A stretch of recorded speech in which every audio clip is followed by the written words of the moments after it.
Hey guys, this is Tom Sullivan here with Real Talk Investing, and today I want to take you through one of the flip projects that I'm going to be doing over the next couple weeks.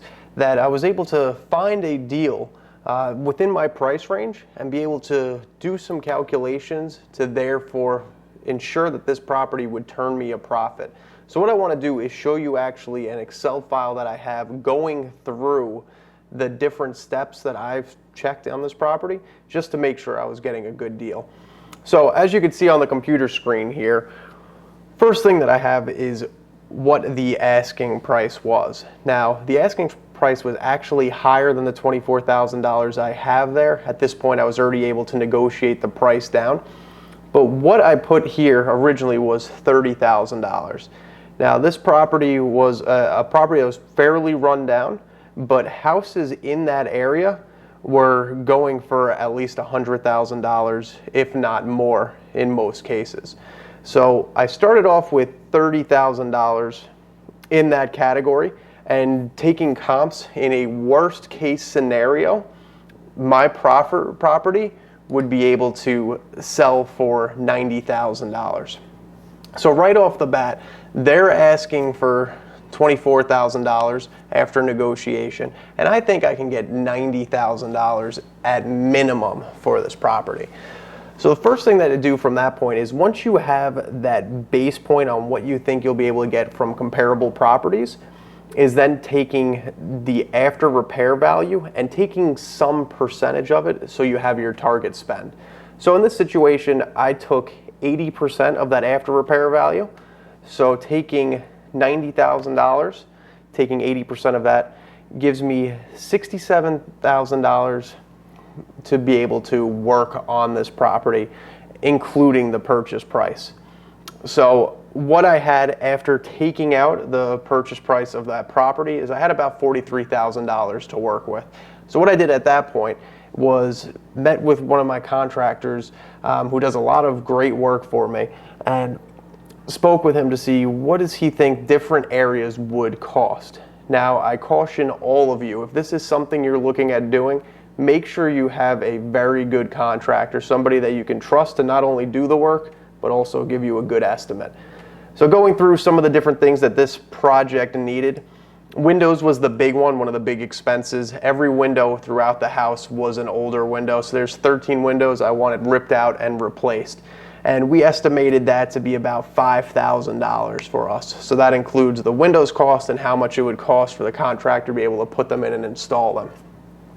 The siding, there was not much to do. A lot of the house was already concrete, so it didn't need much siding. It was actually only the top portion of the house that was going to need some additional siding, and it was only about 270 square feet of siding. So what you do is figure out the cost for a square foot of it.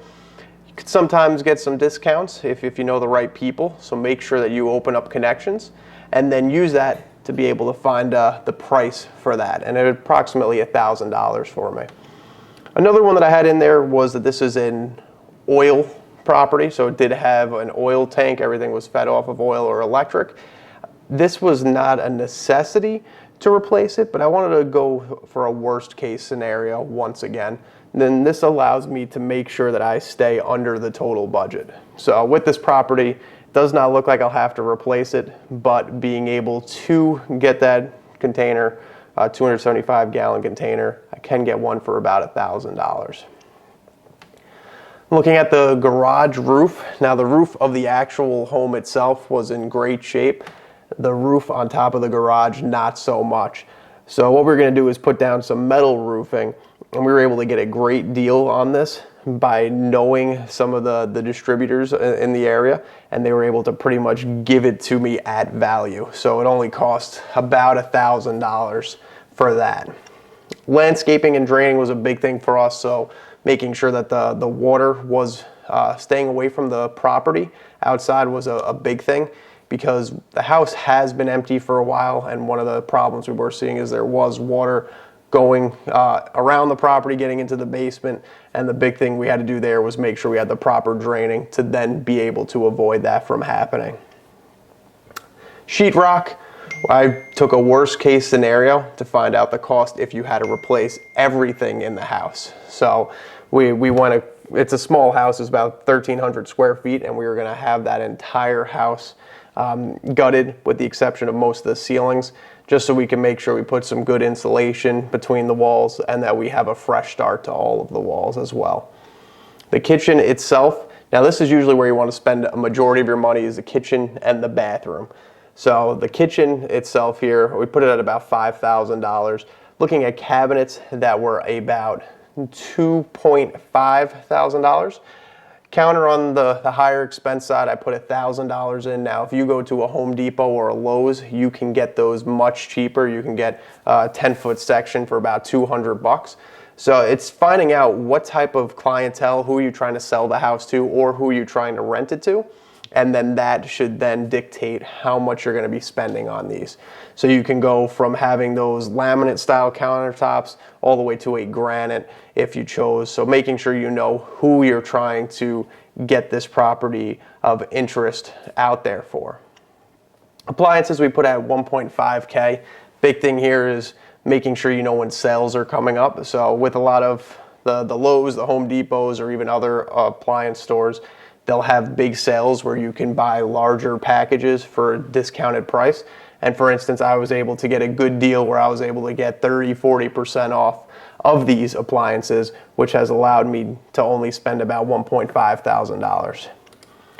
For the bathroom itself, the bathroom was in pretty good shape, and that's a key piece to be looking at. Whenever you're doing a flip, see what you can keep without having to make too many adjustments.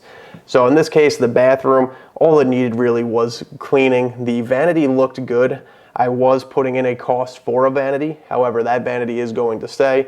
We'll replace the toilet and potentially the shower. Have to see where I end up going with that aspect. For the paint, did go up to $4,000 just to be sure that I'm covering myself. And that's to do the complete outside of the house over again, as well as the rooms themselves. And one thing with paint I would say is you really don't want to go with the cheaper paints, because then the finish does not look as good. And just for an extra couple bucks per gallon, you're able to make a big difference in the quality of the rooms. So this is one area I would say not to go with the cheap stuff and go with some higher quality, because it makes a big difference for the property. For the flooring, I decided to go with like a luxury vinyl or laminate flooring throughout. Now there was tile in some rooms that was still good, so I was able to keep that tile, and that is my game plan as I go through this flip.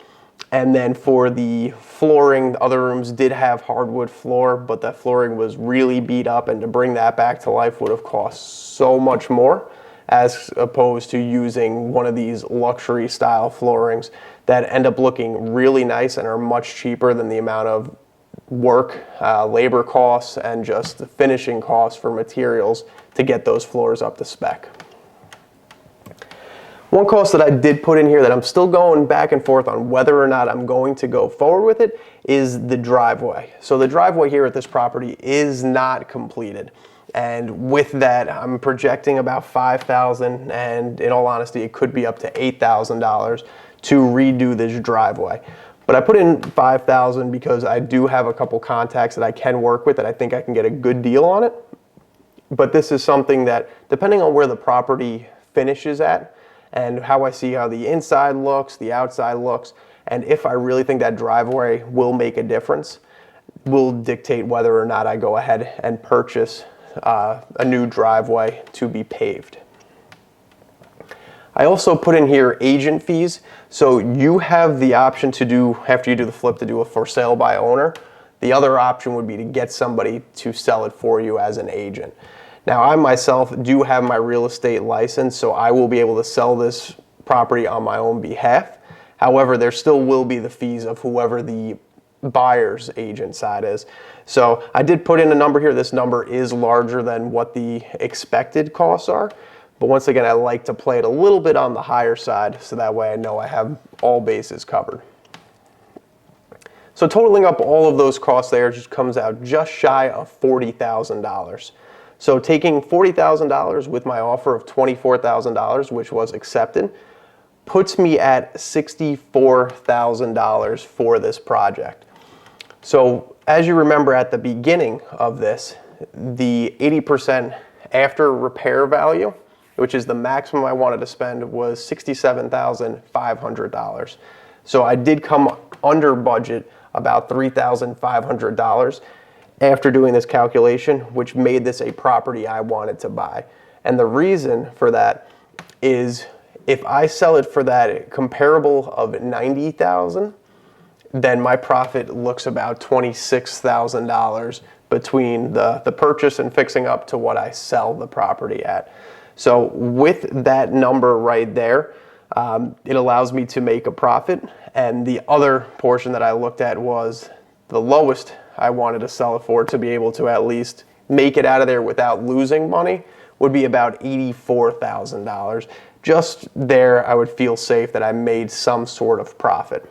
So once again, to go through these calculations real quick, and what you need to do if you're looking at properties is know what is it that the sellers want for the house, know what the comparables in the area go for, so what prices they go for, what you think you can get, and now make sure to take into consideration what the house has in it. So the number of bedrooms, the number of bathrooms, the amount of acres that the property has, how big are the rooms, what's the square footage of the house in total.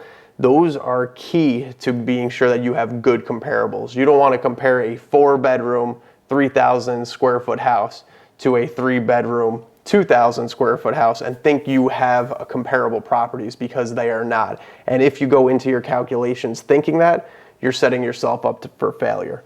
So be sure to find properties that are truly comparable before you do these calculations.